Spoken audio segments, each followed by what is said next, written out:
देखिए यहाँ पे एक्सेल क्या है, एक्सेल हमारा इंडक्टिव रिएक्टेंस कहलाते हैं। हमने बोला था ना एल है तो इंडक्टिव हो जाएगा, यहाँ सी रहता तो कैपेसिटिव रिएक्टेंस होता है। इसकी यूनिट ओम होती है।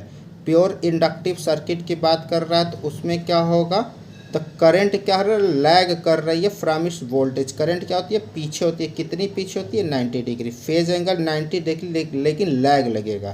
कैपेसिटर होता है तो ये लीड लगता है। पावर फैक्टर क्या हो जाएगा, power factor cos phi 0 lag. इसी तरीके से आता है हमारा कैपेसिटर के लिए। प्योर कैपेसिटिव सर्किट के क्या होता है, प्योर कैपेसिटिव सर्किट के लिए जो होती है करंट लीड करती है 90 degree from its applied voltage. Capacitor में क्या था, करंट लैग कर रही थी 90 डिग्री अप्लाइड वोल्टेज से। फेज एंगल क्या होगा 90, लेकिन यहाँ पे लीड क्योंकि कैपेसिटर है। Power factor cos phi 0 degree lead. Reactive power plus, अभी पावर रिएक्टिव पावर का कॉन्सेप्ट अभी आगे बताया जाएगा। हाँ, सब में याद रखना है जो इंस्टेंटेनियस पावर की जो फ्रीक्वेंसी होती है 2 टाइम इनपुट सप्लाई फ्रीक्वेंसी, या तो रेजिस्टेंस हो, या तो इंडक्टेंस हो, या तो कैपेसिटेंस हो। अब हम आगे बढ़ते हैं। अब आते हैं 3 पावर होता है, active power, reactive power, apparent power. इन तीनों के मेनली ग्राफ क्या होते हैं, फार्मूला क्या होते हैं, यूनिट क्या होती है, ये इंपॉर्टेंट होता है और दिखाया किससे जाता है।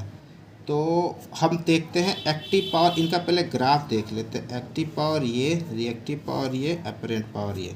एक्टिव पावर का जो फार्मूला होता है ना, एक्टिव पावर का फार्मूला होता है VI cos फाई।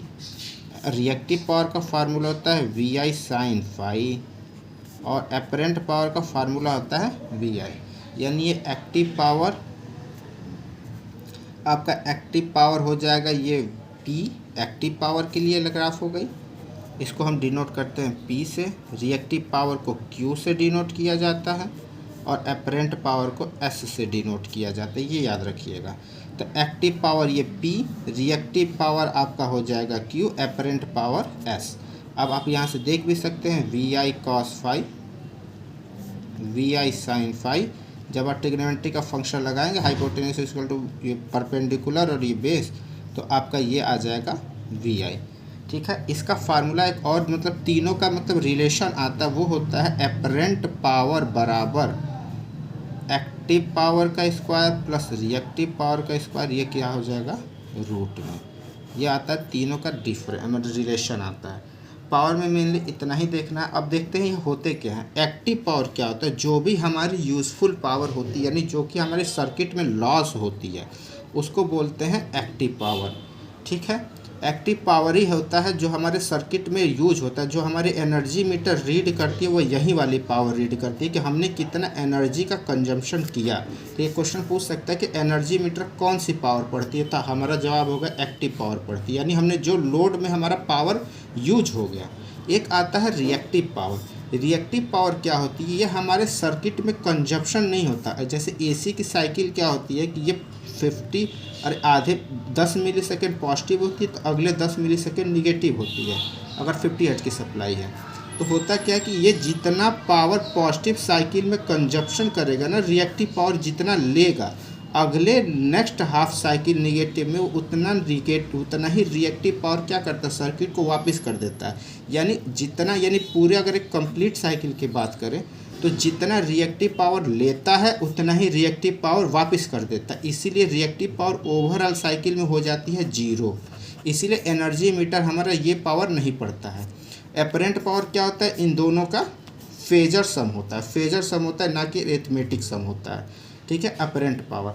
जो एपरेंट पावर में क्या होता है कि एपरेंट पावर पे जैसे किसका यूनिट होती है, एपरेंट पावर पे जैसे हमारा जो ट्रांसफार्मर होती है, जिनका ऐसी डिवाइस जिनका खुद का पावर फैक्टर नहीं होता, वो कौन सी उनकी रेटिंग दी जाती है एपरेंट पावर में।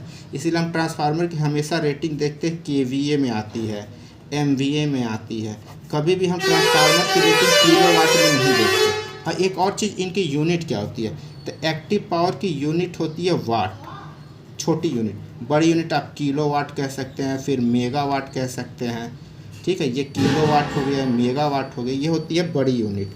नहीं तो ऐसे क्या होता है, एक्टिव पावर की, हाँ देखते हैं, एक्टिव पावर की यूनिट होती है वाट, छोटी यूनिट, या तो किलोवाट या तो मेगावाट रिएक्टिव पावर का सिंबल लेंगे, रिएक्टिव पावर को क्यू से डिनोट करते हैं, एक्टिव पावर को पी से डिनोट करते हैं। रिएक्टिव पावर की यूनिट होती है kVAR, यानी ये बड़ी यूनिट है, नहीं तो हम VAR भी लिख सकते हैं, वोल्ट एम्पियर रिएक्टिव।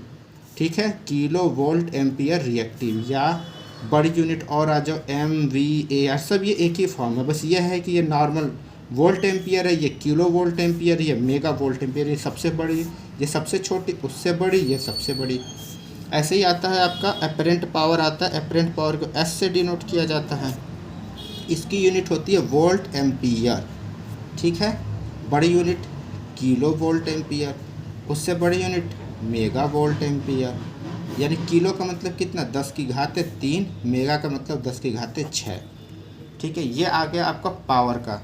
अब आते हैं एक चीज़ और देखते हैं कि ये इंडक्टर जो था वहाँ से 2-3 क्वेश्चन पूछता है, ये चीज़ें हमें याद कर लेनी है कि इंडक्टर क्या करता है। इंडक्टर हमारा जो रिएक्टिव पावर होता है उसका सोर्स होता है, यानी अगर किसी में कोई कॉइल है, जैसे ट्यूबलाइट हमारे घर पे लगी है, हीटर है, तो वो रिएक्टिव पावर क्या करता है, इंडक्टर हमेशा रिएक्टिव पावर बनाता है, यानी वो जो मेन लाइन में क्या करेगा, रिएक्टिव पावर भेजेगा, इसीलिए -Q से डिनोट करते हैं। कैपेसिटर क्या करता है, +Q करता है, मतलब इसीलिए सर्किट में कहा जाता है अगर वोल्टेज बहुत ज़्यादा ड्रॉप हो रहा है तो कैपेसिटर लगा दिया जाए, जिससे कि हमारा क्या होता है, वोल्टेज बढ़ जाता है। जैसे यहाँ इंडक्टर क्या करता है, -Q यानी रिएक्टिव पावर बनाता है, capacitor reactive power +Q reactive power बनाता है। इंडक्टर क्या करता है, +Q पावर एब्जॉर्ब करता है, तभी तो ये जब एब्जॉर्ब करेगा तो -Q पावर बनाएगा। कैपेसिटर क्या होता है, -Q पावर एब्जॉर्ब करता है। मेनली ये दोनों याद रख ले, ये दोनों ज़्यादा इंपॉर्टेंट है कि इंडक्टर कौन सा पावर बनाता है, तो -Q बनाता है, कैपेसिटर कौन सा बनाता है, तो +Q बनाता है। तो ये हमारा रहा पावर का।